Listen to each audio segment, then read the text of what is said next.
Léelo o laméntalo. Por el padre Paul O'Sullivan. Índice. Aprobación de Su Eminencia el Cardenal Patriarca de Lisboa. Prólogo. Capítulo 1. ¿Qué es el purgatorio? Capítulo 2. ¿Puede ser todo esto cierto? Capítulo 3. ¿Cuánto tiempo permanecen las almas en el purgatorio? Capítulo 4. ¿Por qué rezar por las benditas almas del purgatorio? Capítulo 5. ¿Cómo podemos ayudar a las benditas almas del purgatorio? Capítulo 6. Lo que hacen las benditas almas por los que las ayudan. Aprobación de Su Eminencia el Cardenal Patriarca de Lisboa. Palacio Cardenalicio, Lisboa, 4 de marzo de 1936. Aprobamos y recomendamos de todo corazón el hermoso librito Léeme o Laméntalo de EDM. Estas iniciales son utilizadas por el padre O'Sullivan, que significan Engant de Marie, es decir, Hijo de María. Aunque este libro es pequeño, está destinado a hacer un gran bien entre los católicos, muchos de los cuales son increíblemente ignorantes de la gran doctrina del purgatorio. En consecuencia, poco o nada hacen para evitarlo ellos mismos y poco para ayudar a las pobres almas que sufren allí tan intensamente, esperando las misas y oraciones que deben ser ofrecidas por ellos. Es nuestro más sincero deseo que todo católico lea este pequeño libro y lo difunda lo más ampliamente posible. Prólogo. Este título es algo sorprendente. Sin embargo, si examina este pequeño libro, verá por sí mismo lo bien que se lo merece. El libro nos dice cómo salvarnos a nosotros mismos y cómo salvar a los demás de un sufrimiento indecible. Algunos libros son buenos y pueden ser leídos con provecho. Otros son mejores y deben ser leídos sin falta. Hay, sin embargo, libros de gran valor por los consejos que sugieren, la convicción que llevan consigo, el impulso de acción que nos dan de que sería una locura no leerlos. Léeme o Laméntalo pertenece a esta clase. Es de su interés, querido amigo, leerlo y releerlo, para reflexionar bien y profundamente sobre su contenido. No te arrepentirás nunca, sino que te arrepentirás mucho si no estudias sus escasas pero sustanciosas páginas. Auxilio, auxilio, sufrimos tanto. Primero. Nunca llegaremos a comprender lo suficientemente claro que una limosna, pequeña o grande, dada en favor de las almas sufrientes, se la damos directamente a Dios. Él acepta y recuerda como si se la hubieran dado directamente a Él mismo. Así, todo lo que hagamos por ellas, Dios lo acepta hecho para Él. Es como si lo aliviáramos o liberáramos a Él mismo del purgatorio. Démonos cuenta en qué manera Él nos recompensará. Segundo. Como no hay hambre, ni sed, ni pobreza, ni necesidad, ni dolor, ni sufrimiento que se compare con lo que soportan las almas del purgatorio, no hay limosna más meritoria, ni más agradable a Dios, ni más meritoria para nosotros que la limosna, las oraciones, las misas que damos a las benditas almas. Tercero. Es muy posible que algunos de nuestros seres más cercanos y queridos estén todavía sufriendo los insoportables dolores del purgatorio y nos pidan piadosamente ayuda y alivio. ¿No es terrible que estemos tan endurecidos como para no pensar más en ellos, que seamos tan crueles como para olvidarlos deliberadamente? Por el amor de Dios, hagamos todo lo que podamos por ellos. Todo católico debería unirse a la Asociación de las Benditas Almas. Purgatorio. Tened piedad de mí, al menos vosotros, amigos míos, porque la mano del Señor me ha tocado. Job 19:21. Esta es la conmovedora oración que las pobres almas del purgatorio dirigen a sus amigos de la tierra, rogando, implorando su ayuda, con acentos de la más profunda angustia. Hay muchos que son sordos a sus plegarias. Es incomprensible cómo algunos católicos, incluso aquellos que son muy devotos, descuidan vergonzosamente las almas del purgatorio. Casi parece que no creen en el purgatorio. Es cierto que sus ideas sobre el tema son muy confusas. Días, semanas y meses pasan sin que se celebre una misa por las benditas almas. Rara vez también escuchan la misa por ellas, rara vez rezan por ellas, rara vez piensan en ellas. Mientras gozan de la plenitud de la salud y la felicidad, ocupadas con su trabajo, preocupados de sus diversiones, las pobres almas sufren agonías indecibles en sus lechos de llamas. ¿Cuál es la causa de esta horrible insensibilidad? Ignorancia, ignorancia extrema e inexplicable. La gente no se da cuenta de lo que es el purgatorio. No tienen idea de sus terribles dolores, y no tienen idea de los largos años que las almas están detenidas en estos horribles fuegos. Como resultado, no se preocupan por evitar el purgatorio, y peor aún, descuidan cruelmente a las pobres almas que ya están allí y que dependen completamente de ellas para su ayuda. Querido lector, examine este pequeño libro con cuidado y bendecirá el día en que cayó en sus manos. Capítulo 1. ¿Qué es el purgatorio? Es una prisión de fuego en la que casi todas las almas salvadas se sumergen después de la muerte y en la que sufren el más intenso dolor. Esto es lo que los grandes doctores de la Iglesia nos dicen del purgatorio. Su sufrimiento es tan doloroso que un minuto en este horrible incendio parece un siglo. Santo Tomás de Aquino, el príncipe de los teólogos, dice que el fuego del purgatorio es igual en intensidad al fuego del infierno, y que el más mínimo contacto con él es más espantoso que todos los posibles sufrimientos de esta tierra. San Agustín, el más grande de los santos doctores, enseña que para purificarse de sus faltas antes de ser admitidos en el cielo, las almas después de la muerte son sometidas a un fuego más penetrante, más espantoso que todo lo que podemos ver, o sentir, o concebir en esta vida. Aunque este fuego está destinado a limpiar y purificar el alma, añade el santo doctor, es más agudo que cualquier cosa que podamos soportar en la tierra. San Cirilo de Alejandría no duda en decir que sería preferible sufrir todos los posibles tormentos de la tierra hasta el día del juicio final que pasar un día en el purgatorio. Otro gran santo dice, nuestro fuego en comparación con el fuego del purgatorio, es como una brisa refrescante. Los otros escritores sagrados hablan en términos idénticos de este horrible incendio. ¿Cómo es que los dolores del purgatorio son tan severos? 1. El fuego que vemos en la tierra fue hecho por la bondad de Dios para nuestra comodidad y bienestar, aún así, cuando se usa como un tormento, es el más espantoso que podemos imaginar. 2. El fuego del purgatorio, por el contrario, fue hecho por la justicia de Dios para castigarnos y purificarnos y es, por lo tanto, incomparablemente más severo. 3. Nuestro fuego a lo sumo quema nuestro cuerpo de arcilla, mientras que el fuego del purgatorio actúa sobre el alma espiritual, que es mucho más sensible al dolor. 4. Cuanto más intenso es nuestro fuego, más rápidamente destruye a su víctima, que por lo tanto deja de sufrir, mientras que el fuego del purgatorio inflige el dolor más agudo y violento, pero nunca mata al alma ni disminuye su sensibilidad. 5. El dolor de la pérdida o de la separación de Dios, que las almas también sufren en el purgatorio, es mucho más severo que el fuego del purgatorio. El alma separada del cuerpo anhela, con toda la intensidad de su naturaleza espiritual, a Dios.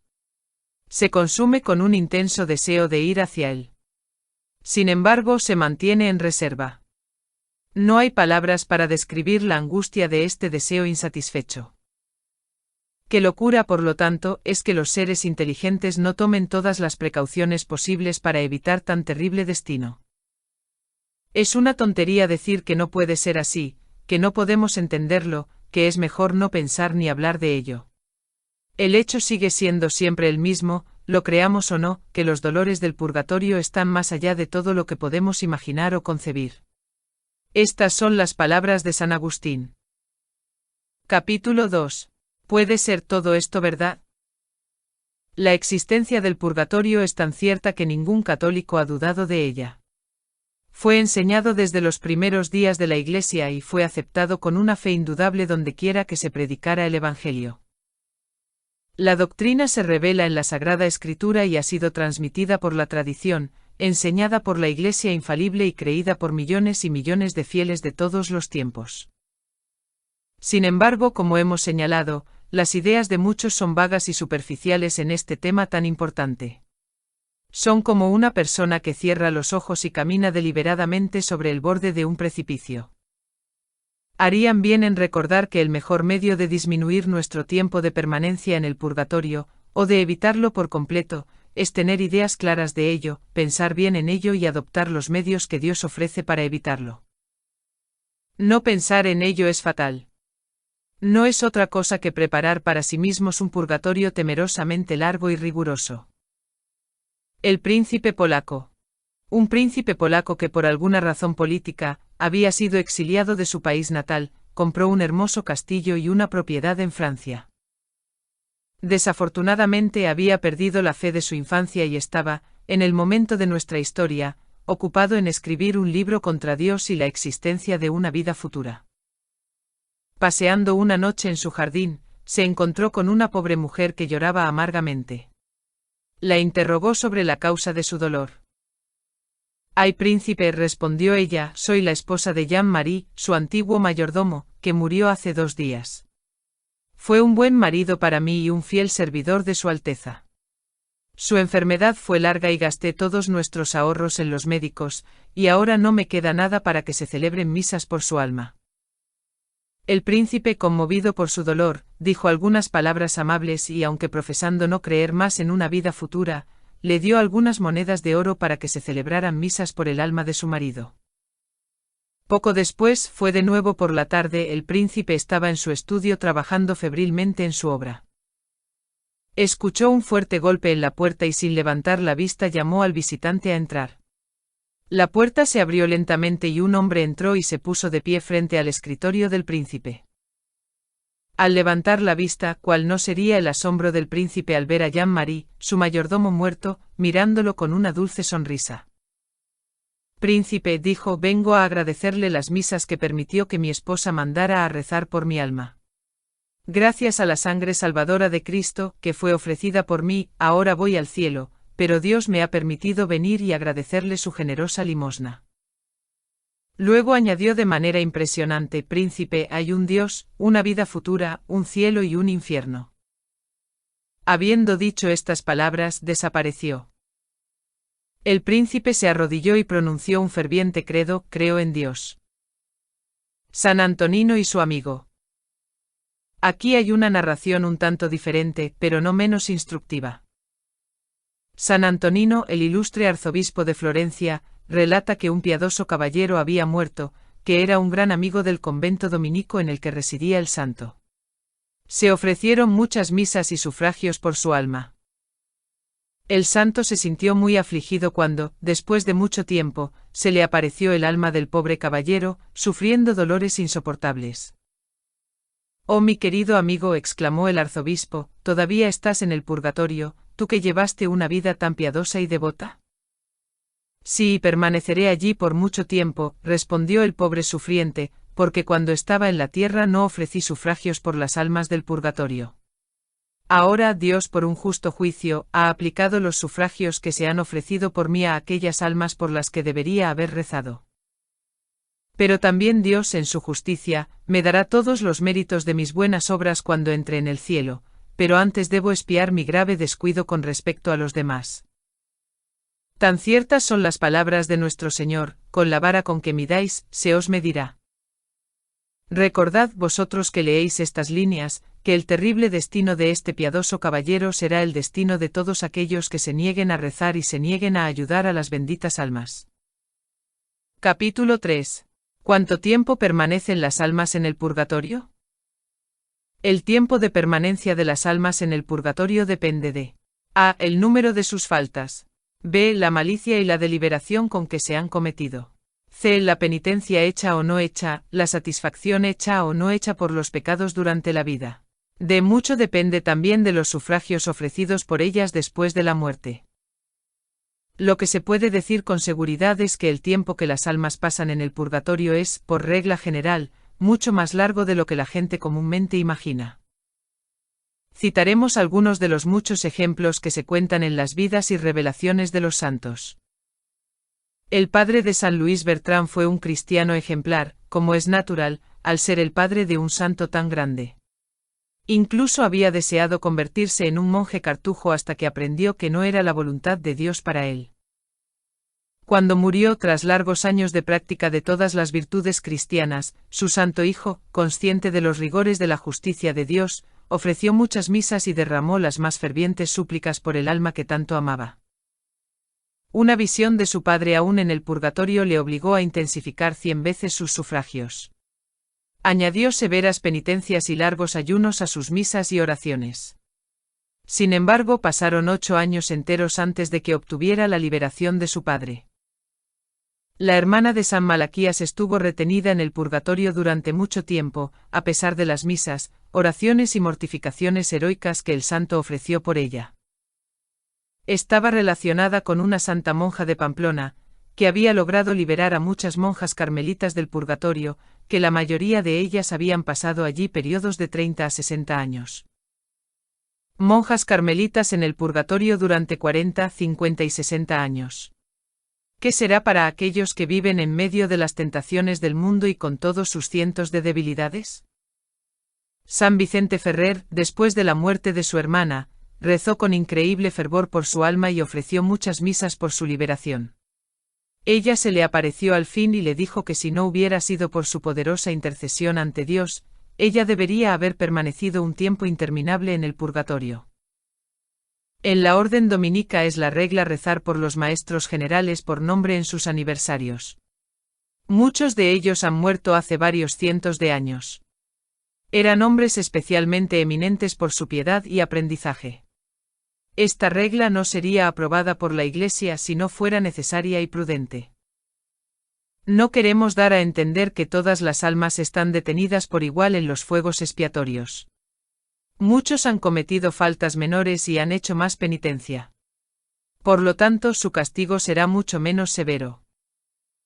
Sin embargo, los ejemplos que hemos citado son muy acertados, porque si estas almas que disfrutaron de la intimidad, que vieron el ejemplo y que compartieron la intercesión de grandes santos durante sus vidas y fueron ayudadas por sus más eficaces sufragios después de la muerte, fueron todavía detenidas durante tanto tiempo en el purgatorio, que no puede pasarnos a nosotros que no disfrutamos de ninguno de estos maravillosos privilegios. ¿Por qué una expiación tan larga? Las razones no son difíciles de encontrar. 1. La malicia del pecado es muy grande. Lo que nos parecen pequeñas faltas son en realidad graves ofensas contra la infinita bondad de Dios. Basta con ver cómo los santos lloraron por sus faltas. Somos débiles, se puede afirmar. Es verdad, pero entonces Dios nos ofrece abundantes gracias para fortalecer nuestra debilidad, nos da luz para ver la gravedad de nuestras faltas, y la fuerza necesaria para conquistar la tentación. Si aún somos débiles, la culpa es toda nuestra. No usamos la luz y la fuerza que Dios nos ofrece tan generosamente, no rezamos, no recibimos los sacramentos como deberíamos. 2. Un eminente teólogo observa sabiamente que si las almas son condenadas al infierno por toda la eternidad a causa de un pecado mortal, no es de extrañar que otras almas sean detenidas durante largos años en el purgatorio y que hayan cometido innumerables pecados veniales deliberados, algunos de los cuales son tan graves que en el momento de su comisión el pecador apenas sabe si son mortales o veniales. También pueden haber cometido muchos pecados mortales por los que han tenido poco dolor y han hecho poca o ninguna penitencia. La culpa ha sido remitida por la absolución, pero el dolor debido a los pecados tendrá que ser pagado en el purgatorio. Nuestro Señor nos dice que tendremos que rendir cuentas por cada palabra ociosa que digamos y que no podemos salir de nuestra prisión hasta que hayamos pagado el último centavo. Mateo 5 y 26. Los santos cometieron pocos y leves pecados, y aún así se entristecieron mucho e hicieron severas penitencias. Nosotros cometemos muchos y graves pecados, y nos entristecemos poco y hacemos poca o ninguna penitencia. Pecados veniales. Sería difícil calcular el inmenso número de pecados veniales que cualquier católico comete. A.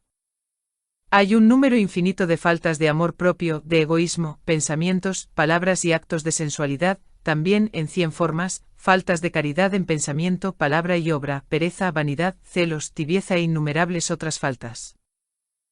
B. Hay pecados de omisión a los que prestamos poca atención. Amamos tan poco a Dios, y sin embargo Él tiene 1000 derechos sobre nuestro amor. Lo tratamos con frialdad, indiferencia e ingratitud. Él murió por cada uno de nosotros. ¿Alguna vez le agradecemos como deberíamos? Permanece día y noche en el altar, esperando nuestras visitas, ansioso de ayudarnos. Qué pocas veces vamos a Él. Él anhela entrar en nuestros corazones en la Santa Comunión, y le negamos la entrada. Se ofrece por nosotros en el altar cada mañana en la misa y da océanos de gracias a los que asisten al gran sacrificio. Sin embargo, muchos son demasiado perezosos para ir a este Calvario. ¡Qué abuso de la gracia! Nuestros corazones son mezquinos y duros, llenos de amor propio. Tenemos hogares felices, comida espléndida, ropa de abrigo, una abundancia de todas las cosas buenas. Muchos de los que nos rodean viven con hambre y miseria, y les damos tan poco, mientras que gastamos pródigamente e innecesariamente en nosotros mismos. De la vida se nos da para servir a Dios, para salvar nuestras almas. La mayoría de los cristianos, sin embargo, se conforman con dar a Dios 5 minutos de oración por la mañana, 5 minutos por la noche. El resto de las 24 horas se dedican al trabajo, al descanso y al placer. 10 minutos para Dios, para nuestras almas inmortales, para el gran trabajo que tenemos que hacer, es decir, nuestra salvación. 23 horas y 50 minutos para esta vida transitoria. ¿Es justo para Dios? Se puede alegar que nuestro trabajo, nuestro descanso, nuestros sufrimientos se hacen por Dios. Deberían estarlo y entonces nuestros méritos serían realmente grandes. La verdad es que muchos apenas piensan en Dios durante el día. El único objeto absorbente de sus pensamientos es el yo. Piensan, trabajan, descansan y duermen para satisfacerse. Dios tiene muy poco lugar en sus días y en sus mentes. Esto es un ultraje a su amoroso corazón, que siempre está pensando en nosotros. Ahora para llegar a los pecados mortales. Muchos cristianos, por desgracia, cometen pecados mortales durante su vida, pero aunque los confiesan, no obtienen la debida satisfacción por ellos, como ya hemos dicho. El venerable Veda parece ser de la opinión de que aquellos que pasan gran parte de sus vidas en la comisión de pecados graves y los confiesan en su lecho de muerte pueden ser detenidos en el purgatorio incluso hasta el último día. Santa Gertrudis en sus revelaciones afirma que aquellos que han cometido muchos pecados graves y no han hecho la debida penitencia no pueden participar en los sufragios ordinarios de la Iglesia por un tiempo muy considerable. Todos esos pecados mortales y veniales se acumulan durante los años de nuestra vida. Todos y cada uno de ellos deben ser expiados después de la muerte. ¿Es entonces una maravilla que las almas tengan que permanecer tanto tiempo en el purgatorio? Capítulo 4. ¿Por qué rezar por las pobres almas? La gran ley de nuestro Señor es que debemos amarnos los unos a los otros, genuina y sinceramente. El primer gran mandamiento es amar a Dios con todo nuestro corazón y alma. El segundo, o mejor dicho una parte del primero, es amar a nuestro prójimo como a nosotros mismos. Esto no es un consejo o un mero deseo del Todopoderoso. Es su gran mandamiento, la base y la esencia de su ley. Tan cierto es esto que Él toma como hecho a sí mismo lo que hacemos por nuestro prójimo, y como rehusado a sí mismo lo que rehusamos a nuestro prójimo.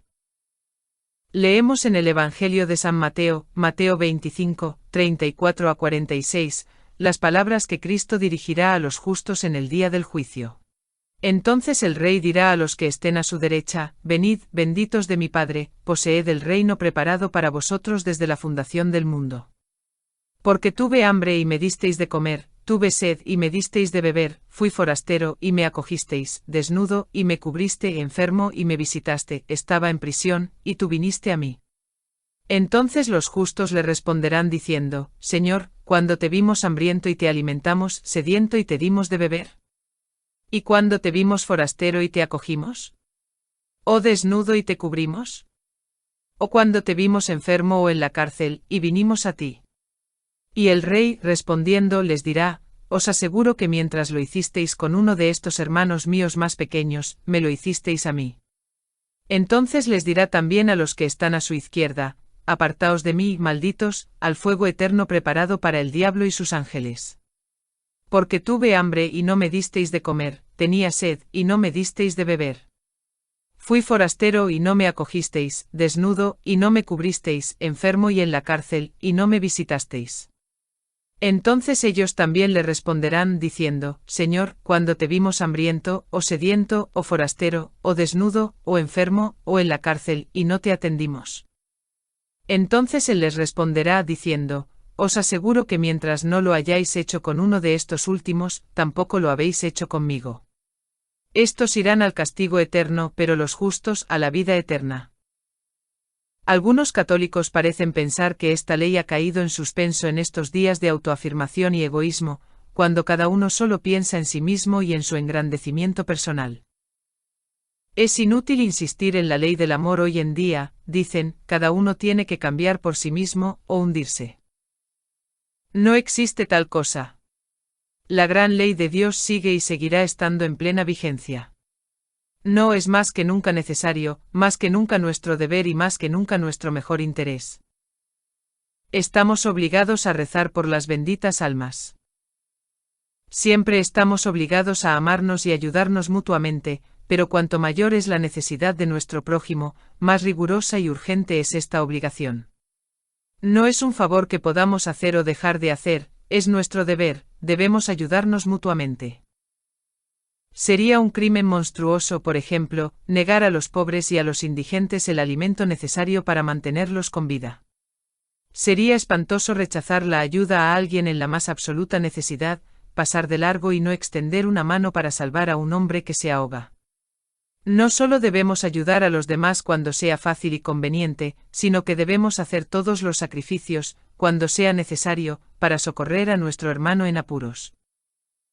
Ahora bien, ¿quién puede necesitar más urgentemente nuestra caridad que las almas del purgatorio? ¿Qué hambre, sed o sufrimientos terribles en esta tierra pueden compararse con sus terribles tormentos? Ni los pobres, ni los enfermos, ni el sufrimiento que vemos a nuestro alrededor tienen una necesidad tan urgente de nuestro socorro. Sin embargo, encontramos muchas personas de buen corazón que se interesan por cualquier otro tipo de sufrimiento, pero por desgracia apenas uno que trabaja para las benditas almas. ¿Quién puede tener más derecho a nosotros? Entre ellos también pueden estar nuestras madres y padres, nuestros amigos y parientes cercanos. Dios desea que les ayudemos. En cualquier caso, son los amigos más queridos de Dios. Él anhela ayudarlos, Él desea fervientemente tenerlos en el cielo. Nunca más podrán ofenderle y están destinados a estar con Él para toda la eternidad. Es cierto que la justicia de Dios exige la expiación de sus pecados, pero mediante una asombrosa dispensación de su providencia pone en nuestras manos los medios para ayudarlos, nos da el poder de aliviarlos e incluso liberarlos. Nada le agrada más a Él que el hecho de que nosotros los ayudemos. Está tan agradecido con nosotros como si le hubiéramos ayudado a Él mismo. Nuestra Señora quiere que les ayudemos. Nunca una madre de esta tierra amó tan tiernamente a un niño moribundo, nunca se esforzó tanto por aliviar sus dolores, como María busca consolar a sus hijos sufrientes en el purgatorio, para tenerlos con ella en el cielo. Le damos una alegría ilimitada cada vez que sacamos un alma del purgatorio. Las almas santas nos recompensarán 1000 veces. Pero, ¿qué diremos de los sentimientos de las propias benditas almas? Sería completamente imposible describir su ilimitada gratitud a aquellos que las ayudan. Llenos de un inmenso deseo de devolver los favores que les han hecho, rezan por sus benefactores con un fervor tan grande, tan intenso, tan constante, que Dios no puede negarles nada de lo que dice Santa Catalina de Bolonia. Recibí muchos y muy grandes favores de los santos, pero aún mayores favores de las benditas almas. Cuando finalmente se liberan de sus dolores y disfrutan de la beatitud del cielo, lejos de olvidar a sus amigos de la tierra, su gratitud no tiene límites. Postrados ante el trono de Dios, nunca dejan de rezar por aquellos que los ayudaron. Con sus oraciones protegen a sus amigos de los peligros y los protegen de los males que los amenazan. Nunca dejarán de rezar hasta que vean a sus benefactores a salvo en el cielo, y serán para siempre sus más queridos, sinceros y mejores amigos. Si los católicos solo supieran que poderosos protectores se aseguran ayudando a las benditas almas, no serían tan negligentes al rezar por ellas. Las benditas almas disminuirán nuestro purgatorio. Otra gran gracia que obtienen para sus ayudantes es un corto y fácil purgatorio, o posiblemente su completa remisión. San Juan Masías, el hermano laico dominico, tenía una maravillosa devoción por las almas del purgatorio.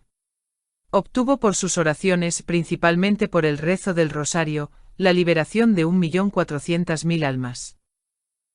A cambio, le obtuvieron las gracias más abundantes y extraordinarias y vinieron a la hora de su muerte para ayudarle, consolarle y acompañarle al cielo. Este hecho es tan cierto que fue insertado por la Iglesia en la bula de su beatificación. El docto cardenal Baronius relata un incidente similar. Él mismo fue llamado para asistir a un caballero moribundo. De repente una multitud de espíritus benditos apareció en la cámara de la muerte, consoló al moribundo y ahuyentó a los demonios que buscaban, con un último esfuerzo desesperado, lograr su ruina. Cuando se les preguntó quiénes eran, respondieron que eran 8000 almas que había liberado del purgatorio con sus oraciones y buenas obras. Fueron enviadas por Dios, así que dijeron, para llevarlo al cielo sin que pasara un momento en el purgatorio. Santa Gertrudis fue ferozmente tentada por el diablo cuando vino a morir. El espíritu maligno reserva una peligrosa y sutil tentación para nuestros últimos momentos. Como no encontraba ninguna otra artimaña lo suficientemente inteligente para atacar a la santa, pensó en perturbar su hermosa paz de alma sugiriendo que seguramente permanecería largos años en los horribles fuegos del purgatorio, ya que le recordó, hacía tiempo que había hecho todos sus sufragios a otras almas. Pero nuestro bendito Señor, no contento con enviar a sus ángeles y a las miles de almas que ella había liberado para ayudarla, vino él mismo en persona para alejar a Satanás y consolar a su querida santa. Le dijo a Santa Gertrudis que a cambio de todo lo que ella había hecho por las benditas almas, la llevaría directamente al cielo y multiplicaría por 100 todos sus méritos. El beato Enrique Suso de la Orden Dominica hizo un pacto con un compañero religioso para que, cuando uno de los dos muriera, el superviviente ofreciera 2 misas cada semana por su alma, y otras oraciones también. Sucedió que su compañero murió primero, y el beato Enrique comenzó inmediatamente a ofrecer las misas prometidas. Esto lo continuó haciendo durante mucho tiempo. Por fin, seguro de que el alma de su santo amigo había llegado al cielo, dejó de ofrecer las misas. Grande fue su dolor y consternación cuando el alma del hermano muerto se le apareció sufriendo intensamente y regañándole por no celebrar las misas prometidas. El beato Enrique respondió con profundo pesar que no había continuado con las misas, creyendo que su amigo debía estar disfrutando de la visión beatífica, pero añadió que siempre lo había recordado en la oración. Oh querido hermano Enrique, por favor dame las misas, porque es la preciosa sangre de Jesús lo que más necesito, gritó el alma sufriente. El beato Enrique comenzó de nuevo y con un fervor redoblado, ofreció misas y oraciones por su amigo hasta que recibió la absoluta certeza de su entrega. Luego le tocó a él recibir gracias y bendiciones de todo tipo del querido hermano que había aliviado, y muchas veces más de las que podía esperar. Capítulo 5. ¿Cómo podemos ayudar a las benditas almas? 1. El primer medio es unirse a la Asociación de las Benditas Almas. Las condiciones son fáciles. A. Tener su nombre registrado en el libro de la asociación. B. Escuchar la misa una vez a la semana, basta con el domingo, para las benditas almas. C. Rezar y promover la devoción a las benditas almas. D. Contribuir una vez al año con una ofrenda al fondo de la misa, lo que permite a la asociación tener misas perpetuas dichas cada mes. 2. Un segundo medio para ayudar a las benditas almas es hacer que se ofrezcan misas por ellas. Esta es ciertamente la forma más eficaz de aliviarlas. 3. Aquellos que no pueden conseguir que se ofrezcan muchas misas, por falta de medios, deben asistir a tantas misas como sea posible para esta intención. Un joven que ganaba un sueldo muy modesto le dijo al escritor: mi esposa murió hace unos años. Me dieron 10 misas por ella. No podría hacer más, pero escuché 1000 por su querida alma. 4. El rezo del rosario con sus grandes indulgencias, y la realización del Vía Crucis, que también es ricamente indulgente, son medios excelentes para ayudar a las benditas almas. San Juan Masías, como vimos, liberó del purgatorio a más de 1 millón de almas, principalmente recitando el rosario y ofreciendo sus grandes indulgencias por ellas. 5. Otro medio fácil y eficaz es la repetición constante de breves oraciones de indulgencia, aplicando la indulgencia a las almas del purgatorio. Mucha gente tiene la costumbre de decir 500 o 1000 veces al día la pequeña jaculatoria: Sagrado Corazón de Jesús, pongo mi confianza en ti, o la única palabra, Jesús. Estas son las devociones más consoladoras, traen océanos de gracia a quienes las practican y dan un inmenso alivio a las benditas almas. Aquellos que dicen las jaculatorias 1000 veces al día ganan 300.000 días de indulgencia. ¿Qué multitud de almas pueden así aliviar? ¿Que no será al final de un mes, de un año, de 50 años? Y si no dicen las jaculatorias, ¿qué inmensa cantidad de gracias y favores habrán perdido? Es muy posible e incluso fácil decir estas jaculatorias 1000 veces al día. Pero si uno no las dice 1000 veces, que las diga 500 o 200 veces. 6. Otra oración poderosa es: Padre eterno, te ofrezco la preciosísima sangre de Jesús, con todas las misas que se dicen en el mundo hoy, por las almas del purgatorio. Nuestro Señor mostró a Santa Gertrudis un gran número de almas que salían del purgatorio y se dirigían al cielo como resultado de esta oración, que la santa acostumbraba a decir frecuentemente durante el día.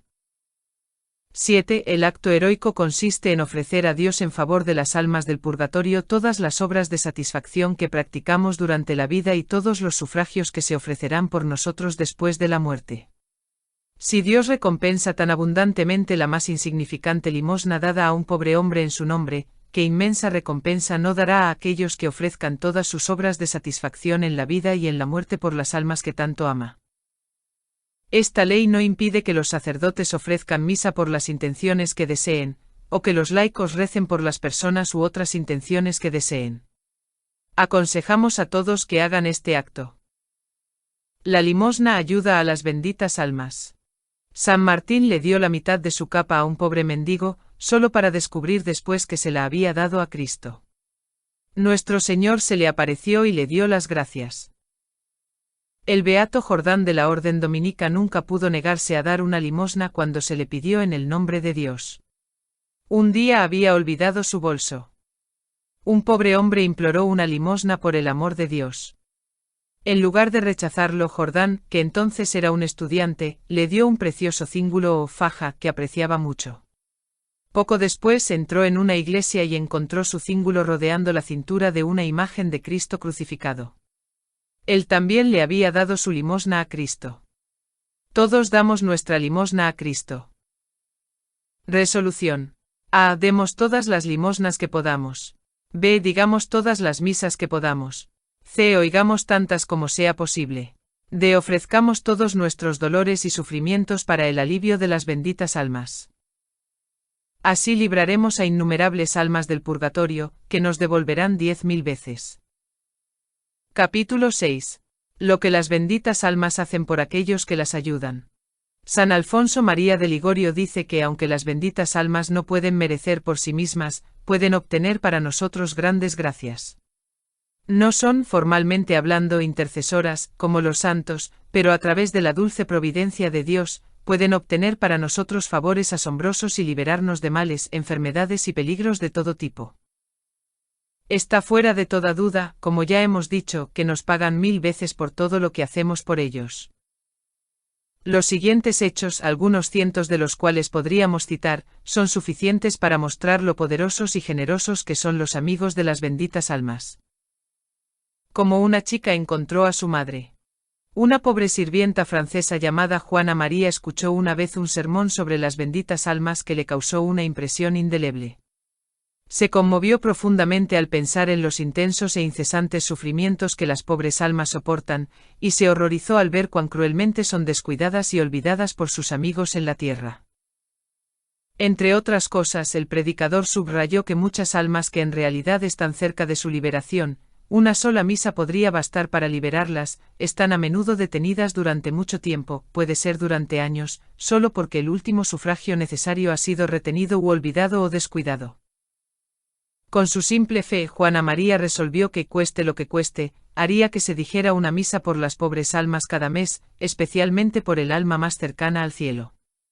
Ganaba poco y a veces era difícil mantener su promesa, pero nunca falló.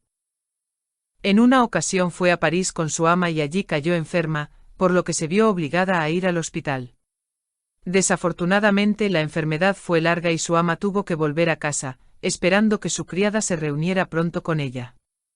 Cuando por fin la pobre sirvienta pudo salir del hospital, lo único que le quedó de sus escasos ingresos fue un franco. ¿Qué iba a hacer? ¿A dónde ir? De repente el pensamiento pasó por su mente que no había tenido su habitual misa mensual ofrecida por las benditas almas. Pero solo tenía un franco. Era poco para comprar comida. Sin embargo, su confianza en que las benditas almas no le fallarían triunfó. Entró en una iglesia y le pidió a un sacerdote, que estaba a punto de decir la misa, que la ofreciera por las benditas almas. Él consintió en hacerlo sin soñar que la modesta limosna ofrecida era el único dinero que la pobre chica poseía. Al final del santo sacrificio, nuestra heroína dejó la iglesia.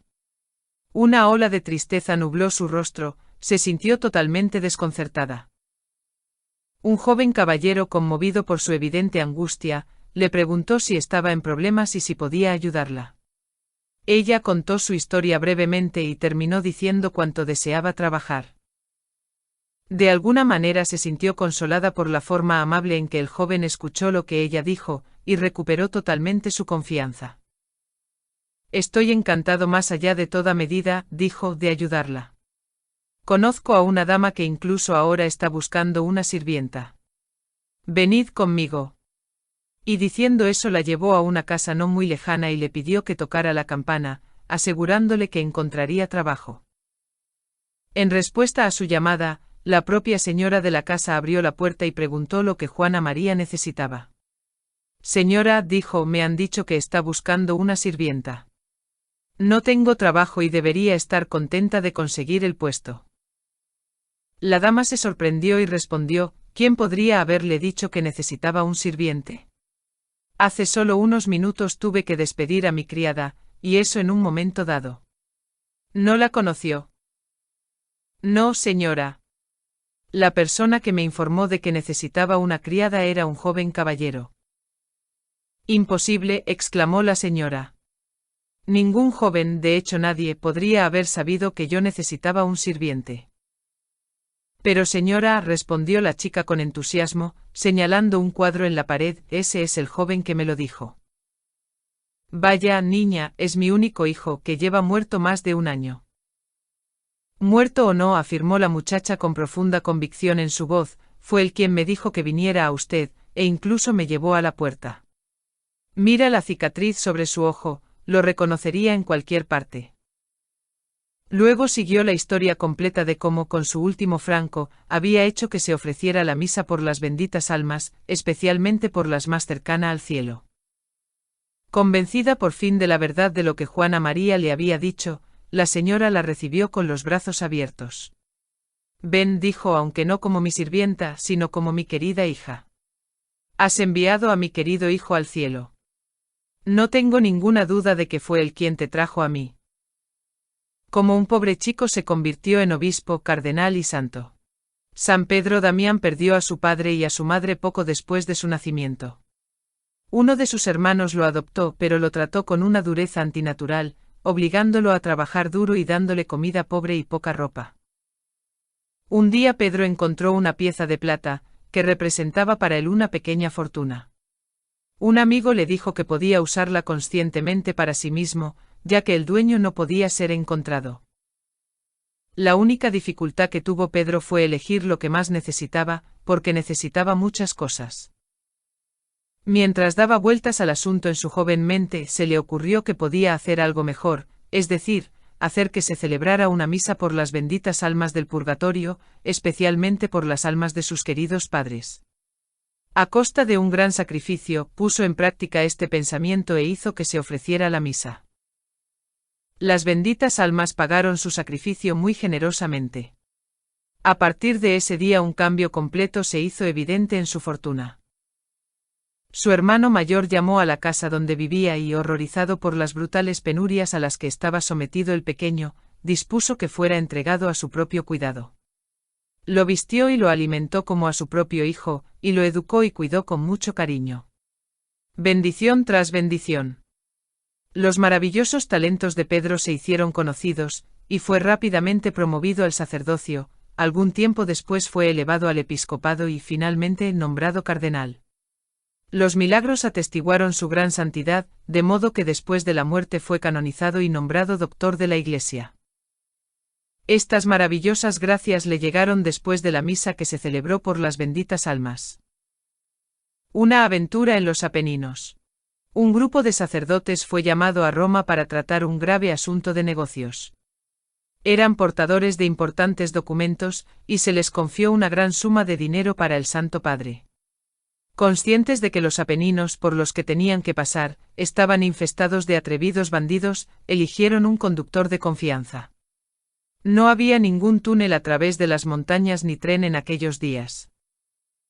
Se pusieron bajo la protección de las benditas almas y decidieron decir un de profundis cada hora por ellos. En el corazón de las montañas, el conductor dio la alarma y al mismo tiempo azotó a los caballos en un galope furioso. Mirando a su alrededor, los sacerdotes vieron feroces bandidos a cada lado del camino con rifles apuntando, listos para disparar. Se sorprendieron de que no sonara ningún disparo. Estaban completamente a merced de los bandidos. Después de una hora de viaje el conductor se detuvo y, mirando a los sacerdotes, dijo: «No puedo entender cómo escapamos. Estos bandidos nunca perdonan a nadie». Los padres estaban convencidos de que debían su seguridad a las benditas almas, hecho que fue confirmado posteriormente sin lugar a dudas. Cuando sus negocios concluyeron en Roma, uno de ellos fue dejado en la ciudad eterna, donde fue nombrado capellán de una prisión. No mucho después, uno de los más feroces bandidos de Italia fue capturado, condenado a muerte por una larga serie de asesinatos y esperaba ser ejecutado en esta prisión. Ansioso por ganar su confianza, el capellán le contó varias aventuras que él mismo había tenido y, finalmente, de su reciente fuga en los Apeninos. El criminal manifestó el mayor interés en la historia. Cuando terminó, exclamó: «Yo era el líder de esa banda. Pensamos que tenían dinero y decidimos robarles y asesinarles. Una fuerza invisible impidió que todos y cada uno de nosotros disparáramos, como seguramente lo habríamos hecho de haber sido capaces». El capellán le contó al bandido cómo se habían puesto bajo la protección de las benditas almas, y que atribuían su liberación a su protección. El bandido no tuvo dificultad en creerlo. De hecho, hizo su conversión más fácil. Murió lleno de arrepentimiento. Como el Papa Pío IX curó un mal recuerdo. El venerable pontífice Pío IX nombró obispo de una diócesis a un religioso santo y prudente llamado Padre Tomaso. El sacerdote, alarmado por la responsabilidad que se le imponía, suplicó encarecidamente que se le dispensara. Sus protestas fueron en vano. El Santo Padre conocía sus méritos. Superado por la aprensión, el humilde religioso solicitó una audiencia con el Papa, que lo recibió con la mayor amabilidad. Una vez más suplicó fervientemente ser excusado, pero el Papa era inamovible. Como último recurso, el Padre Tomaso le dijo al Santo Padre que tenía muy mala memoria, lo que naturalmente resultaría ser un grave impedimento para el alto cargo que se le había asignado. Pío IX respondió con una sonrisa: «Vuestra diócesis es muy pequeña en comparación con la Iglesia universal, que llevo sobre mis hombros. Sus preocupaciones serán muy ligeras en comparación con las mías. Yo también sufrí un grave defecto de memoria, pero prometí rezar fervientemente cada día por las benditas almas, que a cambio, me han otorgado una excelente memoria. Hágalo también usted, querido padre, y tendrá motivos para alegrarse. Cuanto más damos, más recibimos». Un hombre de negocios de Boston se unió a la Asociación de las Santas Almas y dio una gran suma de dinero anualmente para que se pudieran decir oraciones y misas por ellos. El director de la asociación se sorprendió de la generosidad del caballero, ya que sabía que no era un hombre rico. Preguntó amablemente un día si las limosnas que tan generosamente dio eran su propia ofrenda o donaciones que había recogido de otros. «Lo que ofrezco, queridos padres», dijo el caballero, «es mi propia ofrenda. No se alarmen. No soy un hombre muy rico, y pueden pensar que doy más de lo que puedo hacer. No es así, porque lejos de empobrecerme por mi caridad, las benditas almas se encargan de que gane considerablemente más de lo que doy. A ellas no les gana nadie en generosidad. La impresora de Colonia. El célebre impresor de Colonia, William Friesen, nos da el siguiente relato de cómo su hijo y su esposa fueron restaurados por las benditas almas. William Friesen recibió la orden de imprimir un pequeño trabajo sobre el purgatorio.